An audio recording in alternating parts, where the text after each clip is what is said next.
Hi, ഞാൻ doctor പ്രിയ, Q1B health കെയറിലെ homoeopathic ഫിസിഷ്യനാണ്. സ്ത്രീകളിലെ ജീവിതത്തിലെ ഏറ്റവും പ്രധാനപ്പെട്ട ഒരു കാലഘട്ടമാണ് ഗർഭാവസ്ഥ. നമ്മളോടൊപ്പം നമ്മുടെ ഉള്ളിൽ ഒരു കുഞ്ഞു ജീവൻ കൂടി വളരുന്ന ഒരു സമയം. അപ്പം നമുക്ക് ധാരാളമായിട്ട് നമ്മുടെ മാനസികമായിട്ടും ശാരീരികമായിട്ടും മാറ്റങ്ങൾ വരുന്ന ഒരു കാലഘട്ടമാണ്. ഈ സമയത്ത് നമ്മൾ കുറച്ചുകൂടെ ഹെൽത്തി ആയിട്ടിരിക്കണം. നമ്മുടെ ഭക്ഷണങ്ങളിൽ വേണ്ടത്ര ശ്രദ്ധ നൽകണം. കുറച്ചുകൂടെ ആരോഗ്യമായിട്ടിരിക്കാൻ വേണ്ടി എല്ലാവരും പറയാറുണ്ട്. അപ്പോൾ ഇന്ന് നമുക്ക് എന്തൊക്കെ ഭക്ഷണങ്ങളാണ് സ്ത്രീകൾ ഗർഭിണിയായിരിക്കുമ്പോൾ കഴിക്കാൻ പാടില്ലാത്തത് എന്നൊരു വിഷയത്തെക്കുറിച്ച് സംസാരിക്കാം. ഏറ്റവും ഒന്നാമതായിട്ട് എനിക്ക് പറയാനുള്ളത് മെർക്കുറി അടങ്ങിയ ഭക്ഷണങ്ങൾ കഴിക്കരുത്. മെർക്കുറി ഒരു വിഷമാണ്. പ്രധാനമായിട്ടും മെർക്കുറി അടങ്ങിയ ഭക്ഷണങ്ങൾ എന്ന് പറയുമ്പോൾ വലിയ മീനുകൾ, സ്രാവ്, ടൂണ പോലെയുള്ള മത്സ്യങ്ങളിലാണ് മെർക്കുറി അടങ്ങിയിരിക്കുന്നത്. ഇങ്ങനെയുള്ള മീനുകൾ കഴിവതും ഒഴിവാക്കുക. നമ്മൾ സാധാരണക്കാർക്കാണെങ്കിൽ പോലും ഈ മെർക്കുറി ഒരു വലിയ വിഷയമാണ്. കാരണം അത് നമ്മുടെ കരളിലെത്തുകയും കരളിലടിയുകയും പല രോഗങ്ങൾ ഉണ്ടാക്കുന്നു. അതുകൊണ്ട് തന്നെ മാക്സിമം ഇപ്പം ഇത് കഴിക്കണം അത്ര ആഗ്രഹമുള്ളവരാണെങ്കിൽ മാസത്തിൽ മാക്സിമം ഒരു 2 തവണ മാത്രം കഴിക്കാം എന്നാണ് പറയപ്പെടുന്നത്. അത്രയധികം വിഷമാണ് നമുക്ക് മെർക്കുറി. അപ്പം ഈ വക ഭക്ഷണങ്ങൾ ഒഴിവാക്കുക. രണ്ടാമതായിട്ട് പറയുന്നത് മെയിനായിട്ട് കഫീനാണ്. കഫീൻ എന്ന് പറയുമ്പോൾ നമ്മളെ വീട്ടിൽ ഉണ്ടാക്കുന്ന കാപ്പി, അതുപോലെ ഗ്രീൻ ടീ, എല്ലാ കോള ഡ്രിങ്ക്സിൽ, അതുപോലെ എനർജി ഡ്രിങ്ക്സിലൊക്കെ കഫീൻ ഉണ്ട്. നമ്മൾ കഴിക്കുന്ന ചോക്ലേറ്റിലും 1% കഫീൻ അടങ്ങിയിട്ടുണ്ട്. ഇത് സ്ഥിരമായി കഴിക്കുന്നത് വളരെ ദോഷകരമായിട്ട് പറയുന്നുണ്ട്. ഏറ്റവും മിനിമം ആയിട്ട് പറയുന്നത് 20 മില്ലിഗ്രാം വരെ ഒരു ദിവസം ഗർഭിണികൾക്ക് കഴിക്കാമെന്നാണ്. അതിൽ കൂടുതലായി കഴിഞ്ഞാൽ ഇത് പ്ലാസൻ്റ വഴി നമ്മുടെ ഭ്രൂണത്തിലെത്തുകയും അത് ഭ്രൂണത്തിൻ്റെ വളർച്ച കുറയും, അതുപോലെ തന്നെ വേണ്ട ആരോഗ്യമില്ലാതിരിക്കുകയും കാരണമാകുന്നുണ്ട്.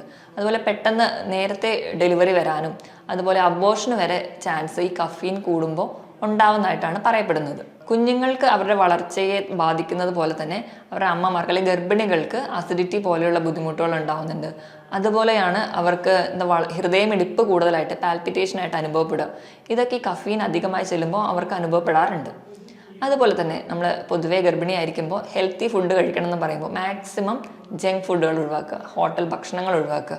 ഇപ്പം ചൈനീസ് ഫുഡുകൾ, അതുപോലെ ഫാസ്റ്റ് ഫുഡുകൾ, അതിൽ നമ്മൾ അങ്ങനത്തെ ഭക്ഷണങ്ങൾ കഴിവതും ഒഴിവാക്കുക.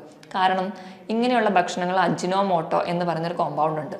ഈ അജിനോമോട്ടോ എന്ന് പറയുന്നത് മോണോസോഡിയം ഗ്ലൂട്ടാമേറ്റ്.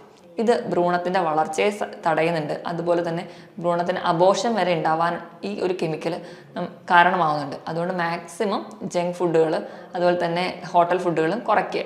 ഇങ്ങനെ ജങ്ക് ഫുഡുകളൊക്കെ പറഞ്ഞതിനോടൊപ്പം തന്നെ നമ്മൾ ഒഴിവാക്കേണ്ട ഒന്നാണ് മൈദ അടങ്ങിയ ഭക്ഷണങ്ങൾ.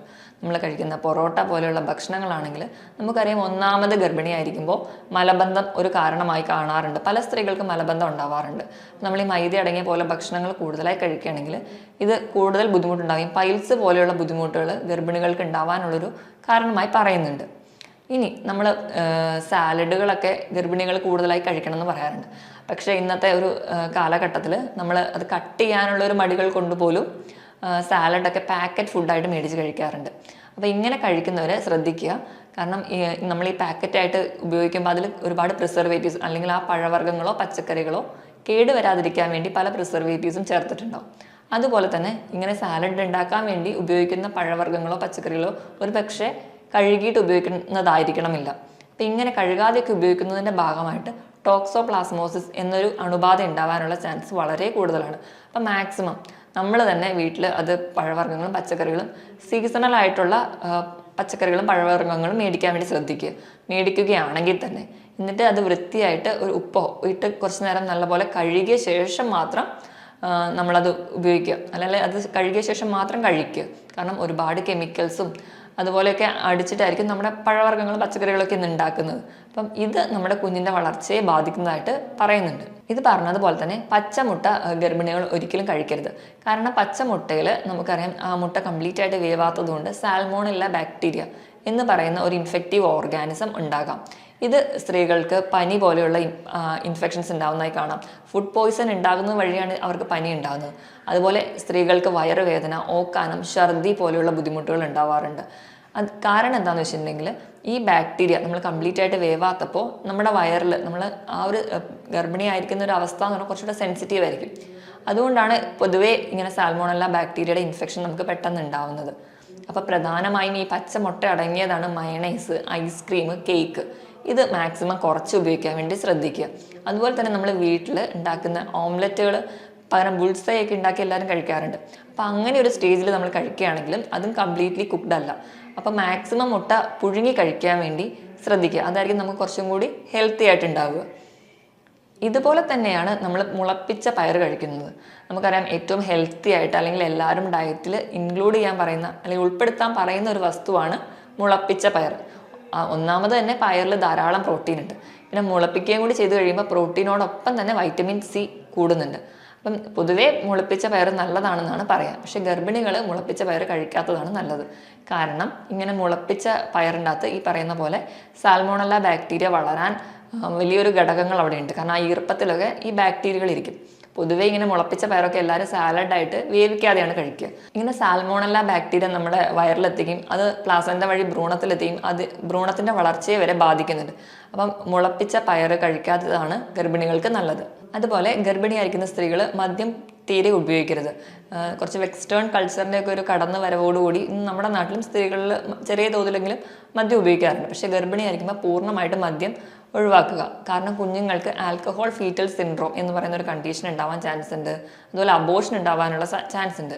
അതുപോലെ ഇങ്ങനെ മദ്യപിക്കുന്ന അമ്മമാരാണെങ്കിൽ കുഞ്ഞുങ്ങൾക്ക് പല ലേണിംഗ് ഡിസോർഡർ, അതുപോലെ തന്നെ ഹൃദയത്തിൻ്റെ വാൽവിന് ചില തകരാറുകൾ, ഹൃദയം ഇടുപ്പിലൊക്കെ ചെറിയ വേരിയേഷൻസ് ഒക്കെ കാണാറുണ്ട്. അപ്പം നമ്മൾ കഴിവതും ഈ ഒരു സമയത്തെങ്കിലും മദ്യം പൂർണ്ണമായും ഒഴിവാക്കുക. ഇനി ഞാൻ പറയുന്നത് ചില പഴവർഗ്ഗങ്ങളെ കുറിച്ചാണ്. അതിലൊന്നാമത്തേതാണ് നമ്മൾ പൈനാപ്പിൾ.